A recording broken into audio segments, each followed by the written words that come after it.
Well, while you're settling in here, if you want to turn your Bibles to Daniel chapter 2. And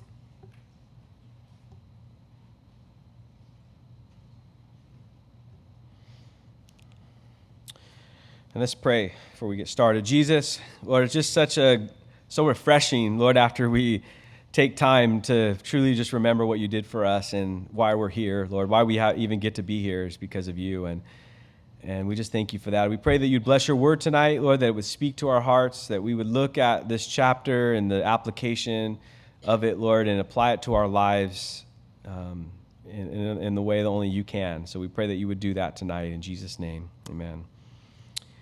All right, so we're going to consider Daniel chapter 2 tonight. If you were here, I think on a Wednesday night, not last Wednesday, but the Wednesday before, I did Daniel chapter 1. So if you're wondering why are you starting at chapter 2, because I already did chapter 1 a few weeks ago. So you can get the tape or 8-track or record. That'd be kind of cool. Rich through the Bible on vinyl. That'd be awesome. Probably be a lot of vinyls, but it'd be pretty cool. I'm going to have to market that or something. Because that's like the cool thing now is vinyl. With all the kids are buying vinyls now. Get Rich's face on there through the Bible. I can see it. So anyway, Daniel chapter 1 I did a few weeks ago. Daniel chapter 2, the first verse says, "Now in the second year of Nebuchadnezzar's reign, Nebuchadnezzar had dreams, and his spirit was so troubled that his sleep left him." So here we have in the beginning of chapter 2, because chapter 1 was kind of a character study, if you would, on Daniel and his friends. It was Israel, or Judah in particular, was taken into captivity by Babylon. More specifically, Nebuchadnezzar would come in that first group of the people who go into captivity. That first group was taken by Nebuchadnezzar. There would be more times after. There would be a second group, I think even a third group. But that first group, Daniel and his friends were in that first group, and they basically ransacked Jerusalem. They took the city. They took things from the temple. They destroyed the city. They took all the young men with promise, the men that were from kingly homes and who were smart and good looking and have all this potential. They took all of them. To really try to indoctrinate them, to train them in the Babylonian way, to change their identity. Each of them get new names. They get pagan names. Daniel, they go from having names, like Daniel to Belshazzar, and just, these Hebrew names that meant something, that reminded them of who God was. Every time they said their name, God, whatever your name meant, God's my helper, or, God is all, or whatever it may be. Particularly, I think Daniel's name was God is judge. Hananiah was God is gracious. Mishael was who is like God, and Azra was God our helper, or is as helper. And then their names were changed to a pagan name. And so the Babylonian, their goal was to completely just indoctrinate the cities and countries and areas that they took over. You find out in the other empires that eventually took over, defeated Babylon. They all had the Medes and the Persians and the Greeks and the Romans. What they would do is they come in and conquer the city, and then they would leave like governors and rulers over that particular town. What the Babylonians said, no, we're going to take you to our town. We're going to take you from your land and bring you to our land. We're going to take you from your home and from their culture, and we're going to indoctrinate our culture and make you learn our language and our customs. And that's what they did. And there were many who went. We only have an account of Daniel and his 3 friends, but there were many young people like them that were there. And in chapter 1, it would imply that a lot of them conformed to the Babylonian way. That maybe they enjoyed it. But maybe to some degree they were offered all of these promises. They were offered, free education, all the king's delicacies, all you can eat buffets every day. They indulged, and a very indulging culture. And Daniel and his friends they purposed in their heart that we're not going to do that. We're not going to take of the king's delicacies. We're not going to eat of the king's fancy steaks, dinners, or whatever. And you see, chapter 1 is really about Daniel and his friends standing up purposing in their heart and deciding we're not going to take of these things, that we're going to live for God, we're going to trust in God. And that's going to be a theme throughout all of Daniel. Even though Daniel is considered a book of prophecy, and it certainly is, a very important book of prophecy. In fact, it'd be hard to understand other prophecies like in Revelation, the New Testament, if you don't read Daniel or have some understanding of it, because they all link together. Jesus even quotes Daniel and says, hey, read the Daniel the prophet, the abomination of desolation, and gives us a prophecy that directly relates to what Daniel said. In the book of Revelation, there's different visions that John sees that directly relate to what Daniel, his visions of what he sees.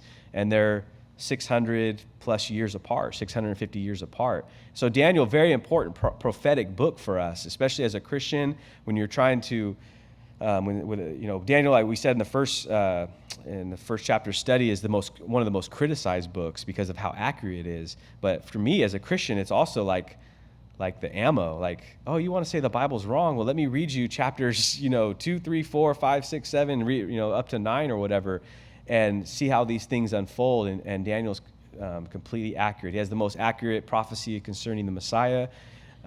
So great prophetic book, important prophecies in here.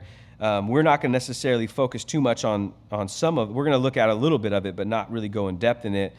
But for tonight's sake, and really as you read through Daniel, even though it's there's all these great prophecies in it, there's also this really great man of God, Daniel, and the character that he has, and the man that he becomes, that he is and then becomes, and the way God uses him because of what he did, because he chose to stand for God and the truth and not be indoctrinated by the pagan Babylonians.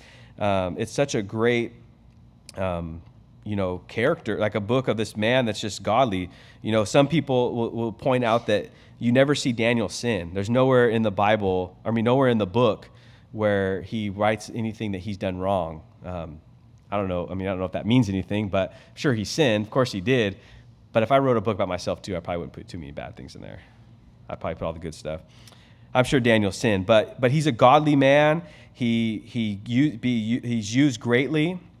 And so now, by the time chapter 2 starts, Nebuchadnezzar is in power. He's the most powerful man in the world, really. Babylonian didn't conquer the whole world, but pretty close. And we'll see in chapter 2, and then Wednesday night we're going to look at chapter 3. But if you continue to read chapter 4, he has a little bit of a conversion there, but you see that Nebuchadnezzar is out of his mind. He's evil. We're going to see in this chapter where he just flies off the handle. He makes these radical decrees, and he's a very powerful man. He's ruled the world by force and intimidation and killing people, and that's what he's done. And he's someone who reigns over a area, or of Babylon, who really controlled the world, or the major power of the world. He had all the resources that one could have. He had all the land. He can go into anywhere. He had any resource you had. If you think about him going to Jerusalem or parts of Israel and different parts of the world, and he's got all this power that he's accumulated, all these resources that he's accumulated. And you could say he's the richest man in the world, most powerful man in the world, the most respected man in the world, the most feared man in the world. He has everything that someone could ever want, and yet he has a dream, and it troubles him so much that he lost sleep. And it's interesting to me, we think if someone has money and someone's powerful and they don't have any worries, what do they have to worry about? They have all the money in the world. They could just buy this or buy that, or they have all the power. They don't struggle like you and I struggle. They're not worried about paying the gas bill. They're not worried about where they're going to find rent, or they're not worried about how they're going to get through the week, or what groceries to buy. Nebuchadnezzar's not at the grocery store and say, okay, do I get this bag of rice, or do I get these bag of potatoes, and have the cost, figure out the cost. I remember growing up as a kid, my job was the calculator. Okay, we got $20, and then you got this rice, $4.99, bag of potatoes, $3.99. Okay, Dad, we got $10.37 left. That was my job, the calculator, because we only had a certain amount of money. Nebuchadnezzar don't have those struggles. But what's happening here? most powerful man in the world, he has a dream that troubles him so much that he loses sleep. He, it says he'll say later that my spirit was anxious to know the dream. So here we have Nebuchadnezzar has a dream. He's troubled by it. So in verse 2 it says, the king gave the command to call the magicians and the astrologers and the sorcerers and the Chaldeans to tell the king his dream. So they came and stood before him. And the king said to them, I have a dream, and my spirit is anxious to know the dream. Now, there is some debate, especially different translations say different things. If you have a King James or something else, it may have the wording there may be a little bit different. And among Bible teachers, there's a little bit of debate on whether he actually forgot the dream or he's just saying that, hey, he's playing his cards right, and he's saying, look, I know the dream, but I want you to tell me the dream and tell me the interpretation, and I'm not gonna tell you what the dream is. Now, either way, I don't know that it really matters. Some people will say that he forgot it, but yet it still troubled him, and he was wondering about it, and he was hoping that these guys can tell him. And others would say, no, he knew well that the dream, and some even say that it was a continuous dream. We don't know all that. That's looking way too much into the language that I don't know anything about. So if you want to learn Aramaic, which in this, starting verse 4, the language switches from Hebrew to Aramaic. So if you want to become a Hebrew scholar, Aramaic scholar, go for it, and you can tell me the meanings of all these words. But either way, it says, I want to know the dream. And then the Chaldeans spoke to him, the king in Aramaic, which would be the language of that day. A form of it would change over the years, and by the time Jesus came along, it would be a different, same language, but a different form of that language. So he says, "O king, live forever." That's usually, when you try to butter someone up, like, "Mom, you're the best mom. Can I have a car?" Or whatever, he knows, the Chaldeans know that he's about to say something the king doesn't like. So he says, "O king, live forever. Tell your servants the dream, and we'll give you the interpretation." Now, that's pretty convenient, isn't it? "Oh, king, don't worry, we got you. Just tell us what the dream was. I will tell you what it means." Now, any person with an imagination would have a field day with this. If you came to me and said, "Okay, I had this dream," and you tell me some weird dream, and say, "What the interpretation?" And if I'm quick enough with my imagination, I can give you an interpretation. It won't be from God, but it may sound pretty close. You can think to yourself, well, humans kind of have general problems like financial problems, relationship problems. So I'll maybe dabble in that a little bit, and that kind of applies to everyone. And you can get real general and make some weird interpretation and make somebody feel like, how did you know that? How did you know that I have relationship problems? How did you know that I have financial problems? Because 80% of the world does. I don't know. You can make up something to make somebody feel good. Now, if you come to me and ask, you had some weird dream, and you ask me with interpretation, I'm just going to say you probably ate too much pepperoni pizza or something. But these guys conveniently say, "King, tell us the dream, and we'll give you the interpretation." And the king answered, and I have my opinion on why he answers this way. He says, "My decision is firm. If you do not make known the dream to me and the interpretation, you shall be cut in pieces, and your house shall be made an ash heap." Or if you read a King James, a dunghill, which I like better. I don't know what either one of them means, but they both sound not good. So I'll cut you into pieces. Now, that's not really someone you want your leader to tell you. If you're going to, you may not approve of your congressman or who represents your city or your town or whatever, but if you went to him and said, "Hey, I was at the park and I've noticed that, the park's being really ran down and there's some irrigation problems, and what do you think we can do to fix it?" And he looks at you and says, "Look, if you don't get out of my office, I'm going to cut you into pieces."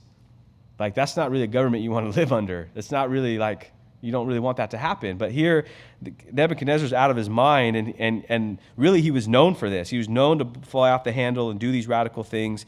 Now, my best guess is why he would say this is that, you have to remember Nebuchadnezzar's dad was a king. Nebo, Belshazzar, something like that, whatever his name was, kind of a long, crazy pagan name.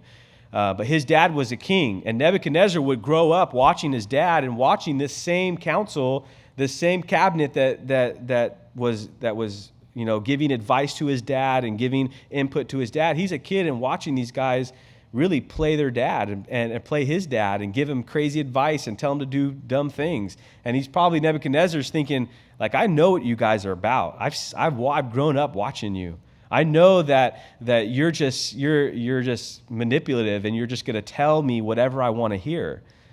And so he knows better. And so he says, no, you tell me the dream and the interpretation, or your house is going to be in the trash and you're going to be cut up in pieces. Now, however, if you tell the dream, and here's the incentive and its interpretation, you shall receive from me gifts, rewards, and great honor. Therefore, tell me the dream and its interpretation. And they answered and said to him, let the king tell your servants the dream, and we will give you the interpretation. And the king said, I know for certain that you would gain time. So he says, look, you guys are wasting time. You're just trying to gain more time. Because that you see that my decision is firm, if you do not make known the dream to me, there is only one decree for you, which you'll be cut up in pieces, and your house will be a ash heap.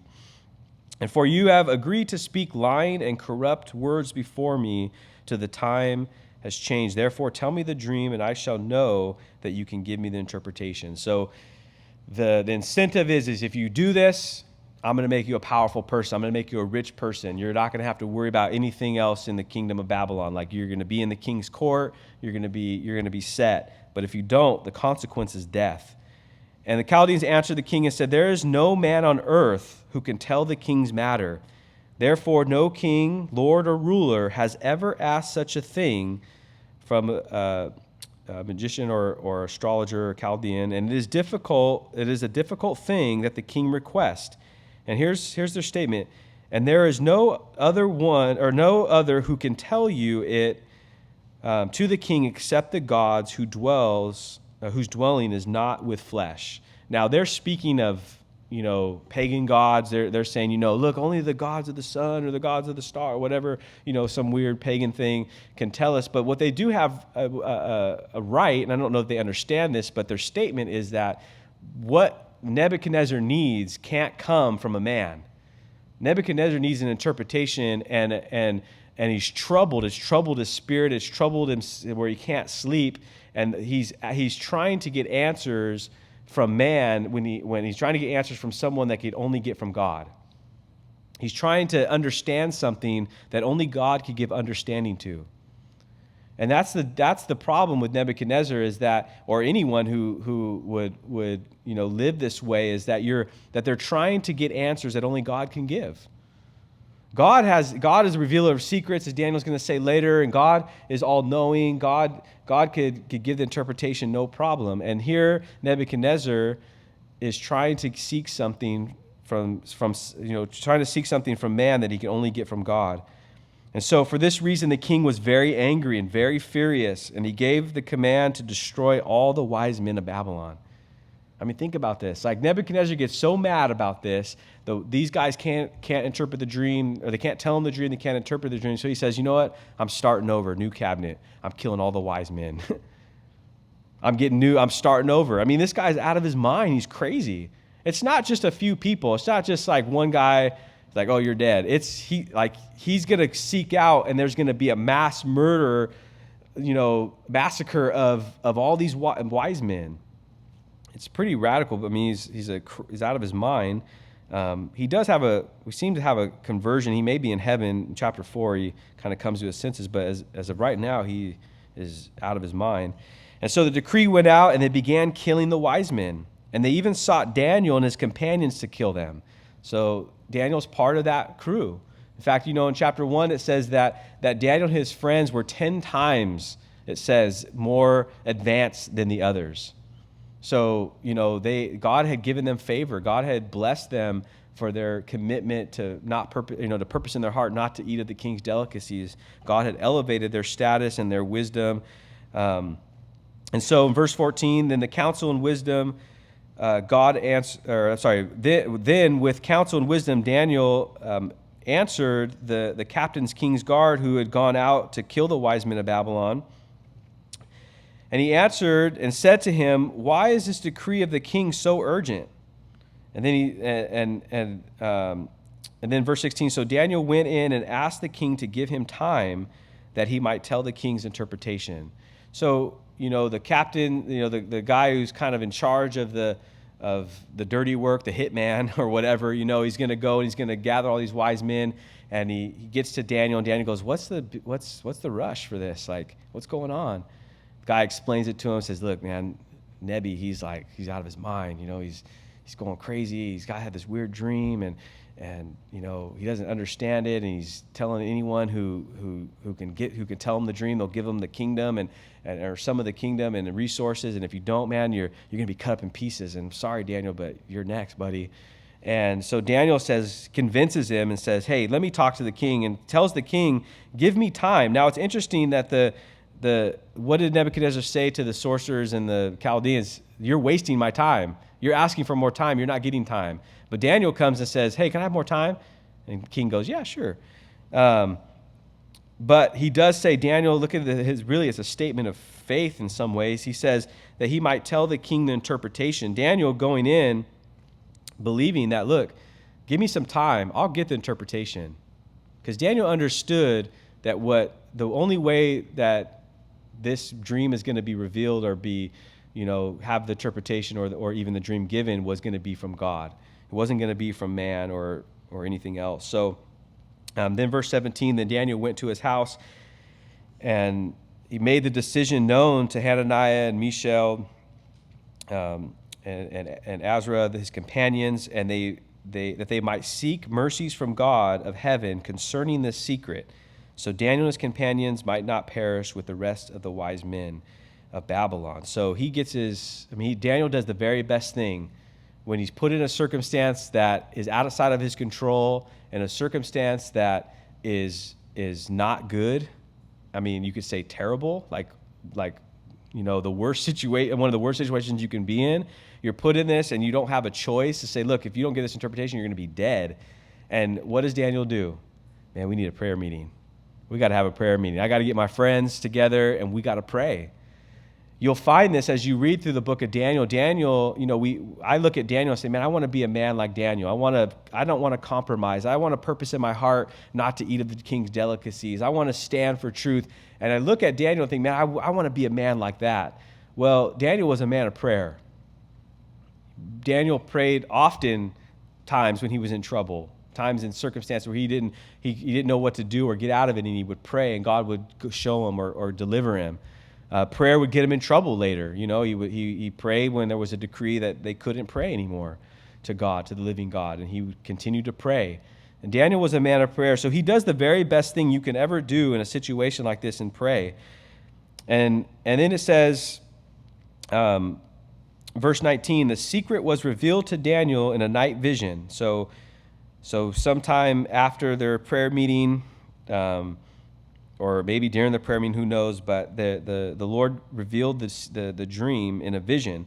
So here's Daniel's response. He prays, and then his response to his prayer. We don't know what he prayed, which I'm glad we don't, because, it'd be just like, man, if we had Daniel's prayer, I can see we've talked about Rich through the Bible and vinyl, which I still think would be kind of cool. But, you can imagine today's culture, society, and marketing something, and you'd be like, Daniel's prayer of interpretations, and you put it on a little flyer and you pass it out, and it's the prayer of Daniel, and we had the prayer of Jabez, now we have the prayer of Daniel, and man, if you pray this prayer, then you're going to be able to interpret every dream that there is. And you can see the infomercial and the guy with the toupee and the suit, and he's saying, man, buy this card and you'll know the dreams of man. And you can see it because we've seen it happen with other things. So I'm glad we don't have Daniel's prayer other than God answers his prayer. But look at Daniel's response.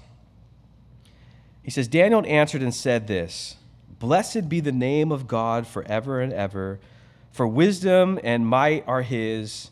He changes the times of the season. He removes kings and raises up kings. He gives wisdom to the wise and knowledge to those who have understanding. He reveals deep and secret things. He knows what is in the darkness, and light dwells with him. I thank you and praise you, O God, my Father, the God of my fathers. You have given me wisdom and might, and you have made known to me what we have asked of you, for you have made known to us the king's demand. So his natural response is worship. He's put in this situation that is out of his control. He's put in a situation that is going to kill him, that he's going to die. And he says, wait a minute, just give me some time. God will come through. What you need, Nebuchadnezzar, is, man, give me some time. And he prays, and God answers his prayers. His response is worship. And I'd encourage you, be someone, we want to be like Daniel or these different people in the Bible. We have to be men and women of prayer. We have to be someone who sits before God and seeks his wisdom and seeks his guidance and his direction, looking at his word and being someone who prays. Not talks about prayer. I remember I had a friend, I've had a few friends like this, but you ask, I was thinking of one particular, you say, hey man, I'm praying for you. And he goes, no, you're not. And I'm like, what do you mean? No, I'm not. What do you pray for me? And then you're stuck and you're like, oh dude, what did I pray for him? And you have to, he just call you on it. Sometimes he was right. Yeah, I wasn't really praying for you, sorry. But sometimes he was wrong. I was like, dude, I was praying that the Lord would bless your day or whatever. He's like, oh, thanks. But be someone who prays. And then I would encourage you as well, we come and we worship Jesus for 30 minutes before a Bible study. And it's not because we think that's the only way to do church, but that's just the way we do it, and we've done it that way or whatever.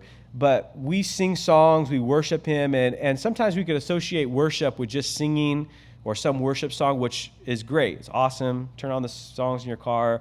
That's the time I sing, because I sing like awesome in the car when no one else can hear me and the windows are up and the music's really loud and I can't even hear myself. I sing really well, okay? That's great worship.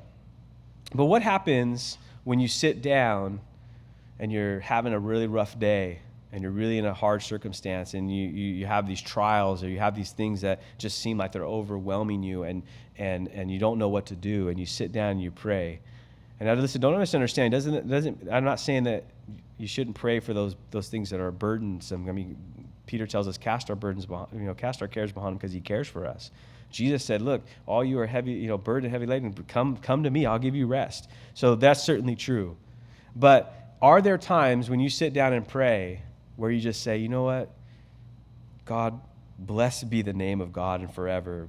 Your wisdom and might are, for wisdom and might are yours or are his, and he changes the times of the season, removes kings. I'd encourage you, if you have a hard time worshiping with prayer, just take this and pray this prayer, Daniel.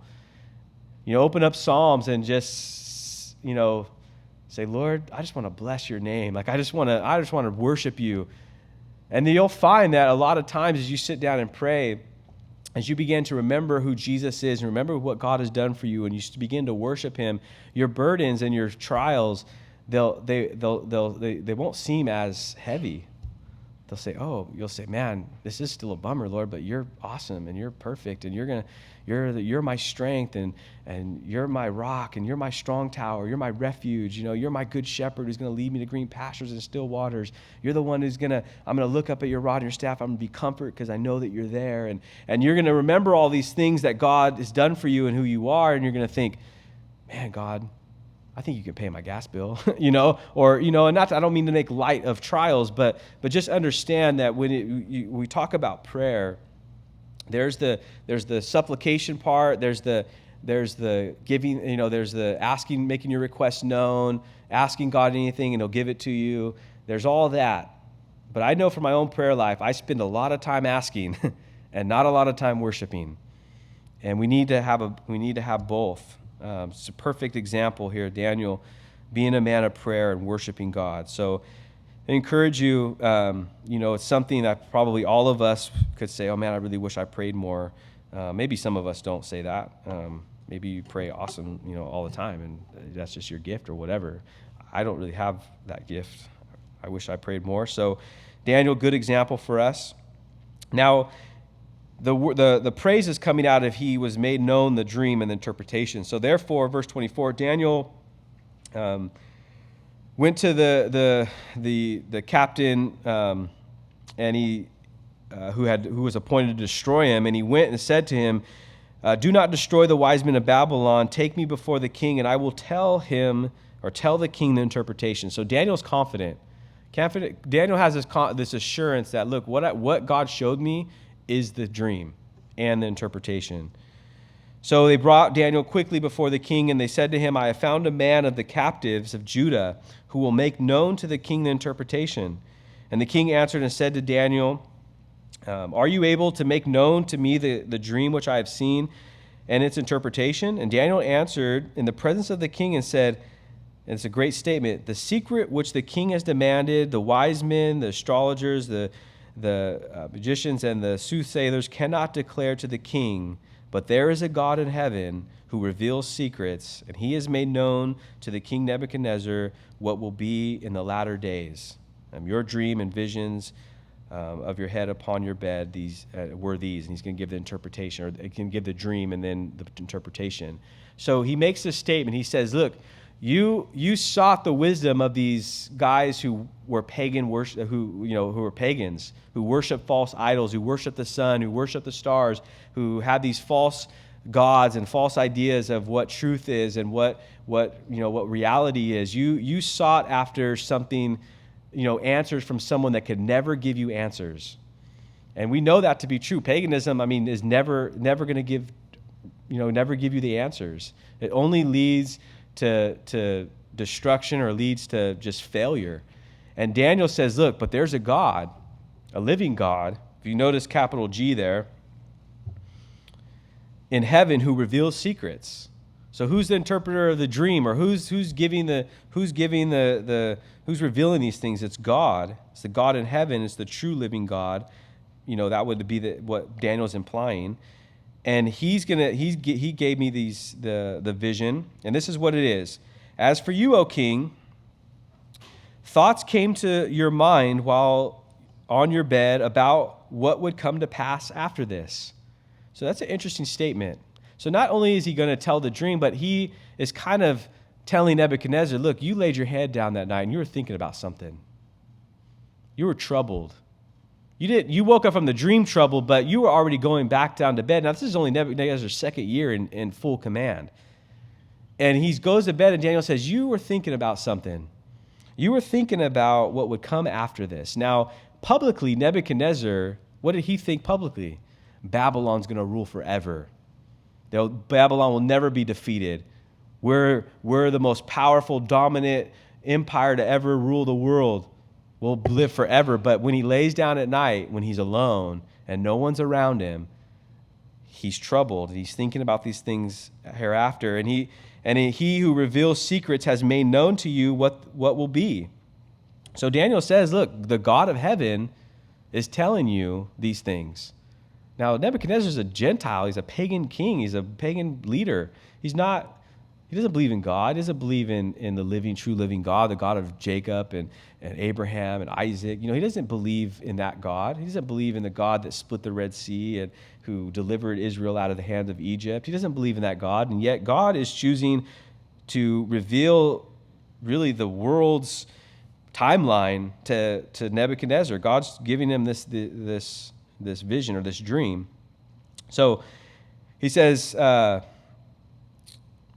he who has revealed secrets has made known to you what it will be. But as for me, this secret has not been revealed to me because I have more wisdom than any other living, but for our sakes who made known the interpretation to the king, that you may know the thoughts of your heart. And so Daniel immediately says, look, you need to understand this, Nebuchadnezzar.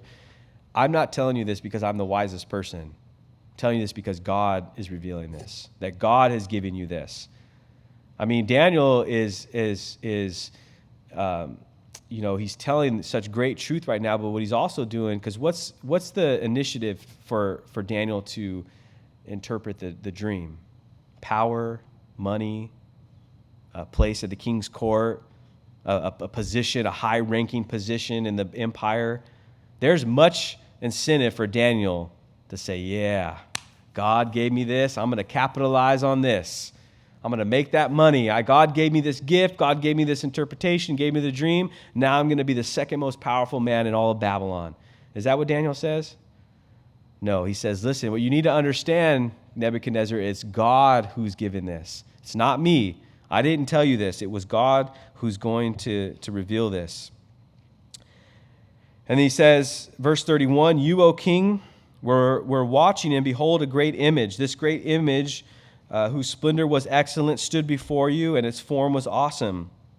And the image's head was of fine gold, its chest and arms of silver, its belly and thighs of bronze, its legs of iron, its feet partly of iron and partly clay. And it says, you watched while a stone was cut out without hands, which struck the image on its feet of iron and clay and broke them into pieces. Then the iron and the clay and the bronze and the silver and the gold were crushed together and became like chaff from the summer threshing floors. And the wind carried them away so that no trace was of them was found. And the stone that struck the image became a great mountain and filled the earth. So, pretty weird dream. I don't know what you've dreamt before, but that's pretty radical.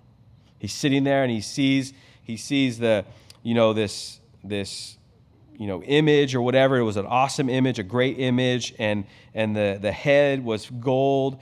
Then there was the chest and the arms of silver, the belly and the thighs were bronze, and then the legs were of iron and clay. And so you see like the different elements of whatever this image, whatever it was, what it was made of. And so Daniel says, this is the dream. Now we will tell you the interpretation. Now this is where you can get in trouble, because what Daniel's about to say could get him killed. He says, you, O king, are a king of kings, for the God of heavens has given you a kingdom, power, strength, and glory. So again, Daniel has an understanding who put Nebuchadnezzar in charge. Was it Nebuchadnezzar? No, it was God. Jeremiah says that Nebuchadnezzar is the servant of God, used by God to bring Judah into captivity, to fulfill the 70 years of captivity. And so God's given him this power. And like anyone in power, God's allowed it to happen, whether we like it or not. And whatever the children of men dwell, or wherever the children of men dwell, or the beasts of the field, or the birds of the earth, he has given them into your hand. He has made you ruler over all of them. You are this head of gold. Well, what happens to the head of gold? It gets smashed. So he says, Nebuchadnezzar, you're the head of gold. And then after you shall rise another kingdom. So what is Daniel implying? Babylon, you have a short time on this control in this world. There's going to be someone who comes after you who defeats you. And then another, the third kingdom of bronze, which shall rule over the earth. And then the fourth kingdom shall be as strong as iron, inasmuch as iron breaks into pieces and scatters everything. And like iron that crushes, that kingdom will break in pieces and crush all the others. And so there's a pretty radical, verse 41, whereas you saw the feet and the toes, partly of potter's clay and partly of iron, and the kingdom shall be divided, yet the strength of the iron shall be in it, just as you saw the iron mixed with the ceramic clay. And as the toes of the feet were partly iron and partly clay, so the kingdom shall be partly strong and partly fragile. And as you saw iron mixed with ceramic clay, they'll mingle with the seed of men. But they will not adhere to one another, just as iron does not mix with clay.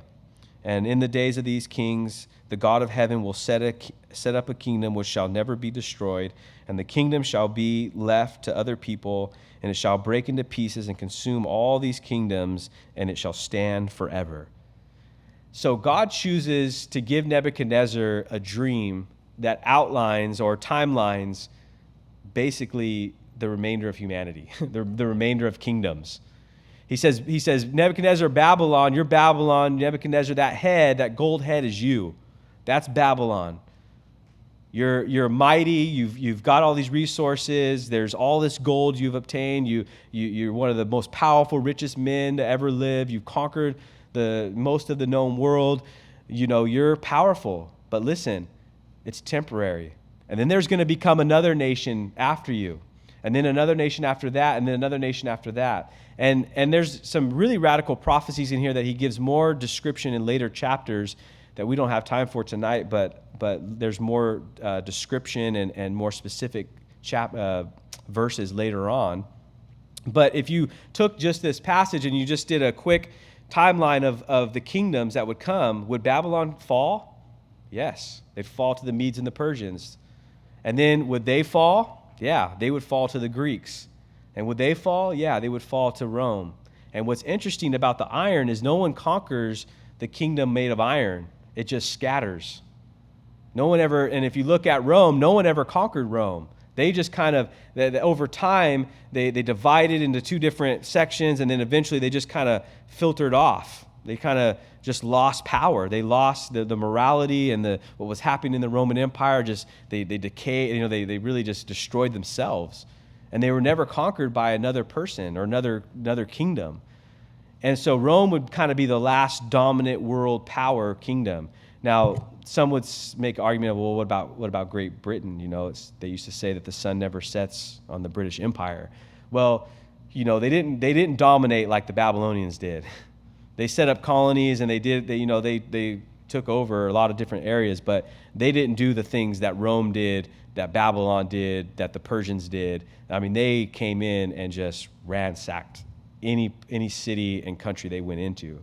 So very specific. I mean, this is kind of I should say more general. There's more specific to these different visions. And then this vision, or I should say vision, this dream would kind of play out as Daniel goes on.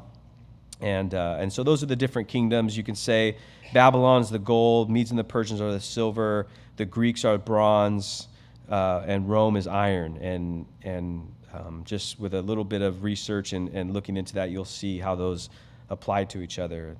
The Romans were known for their iron, the Greeks were known for their bronze, the Persians were known for their silver, and so forth. So that's the interpretation. Now, real quickly, because we ran out of time very fast. Insomuch as you saw that the stone was cut off of the mountain without hands, and it broke into pieces, and the bronze and the clay and the silver and the gold, the great God has made known to the king what will come to pass after this, and the dream is certain and the interpretation is true. So now Daniel's done. Now the truth be told, what does Nebuchadnezzar do? Then Nebuchadnezzar fell on his face before Daniel. Now can you imagine this? The king who just wanted to wipe out every wise man is falling on his face before Daniel. And he says, and commanded that they should present an offering of incense to him. And the king answered Daniel and said, truly your God is the God of gods and the Lord of kings and a revealer of secrets, since you could not reveal this secret. So that's a good statement. Nebuchadnezzar's on the right track. Yes, truly your God is the God of gods. He's the Lord of kings. He's the revealer of secrets. Then the king promoted Daniel and gave him many great gifts, and he made him a ruler over the whole province of Babylon and the chief administrator of all the wise men of Babylon. And also Daniel petitioned the king, and I love this about Daniel, he didn't forget about his homies. He gets promoted, and he says, man, I got some dudes back in the hood that need to. Sorry, that's how I look. That's my interpretation. Shadrach, Abednego, Meshach, and it says, over the affairs of the province of Babylon, but Daniel sat in the gate or in the court of the king. So Daniel gave this interpretation. He was right. And Nebuchadnezzar has this realization or this coming to moment. And you look at it and think, okay, Neb, you're awesome. You got on the right track. You recognize Daniel's gifts. You saw that it was God. You saw that it was his God. He's the God of gods and the Lord of all the heavens. And you made all these great statements, and you humbled yourself. You bowed before Daniel, and you're in amazement of this great thing. And you think, okay, this is going to turn out good. Well, look at verse 1, chapter 3. Nebuchadnezzar the king made an image of gold. He didn't learn anything, did he? We're going to look at chapter 3 on Wednesday. But so as far as application and how to draw this in for us tonight, we have this radical chapter of Nebuchadnezzar, the most powerful man in the world, this pagan, all the resources that one could ever want, all the power that one could ever want, and he's troubled by this dream, and he's trying to get answers that he can't get. He's trying to get them from men that he can only get from God. And here comes Daniel, a man who recognizes that God is the revealer of secrets, that God is the one who's going to do this work, and that God is going to give them the mercies to be able to do it so they don't die. And God uses Daniel greatly in this circumstance. And here just a great example of Daniel again being a man who prays and who seeks the source of the one who reveals secrets. Daniel's success, you can say, or Daniel's character was that he seeks the one who can give him these kind of answers, that he seeks God, that he looks to God for these things. He's in a circumstance and in an environment that's completely not good, completely out of his control, completely, a pagan environment, Babylonian, controlled, and he looks to God for answers. He looks to God for direction. He looks to God to get him out of these circumstances. And I just encourage you tonight, consider Daniel as someone that you want to, I want to try to be like Daniel. Well, he was someone who sought after God in these things. And you may think there's some really bad things happen in your life, and there certainly might be, and most certainly there are. Or you may be in a circumstance that you don't really like.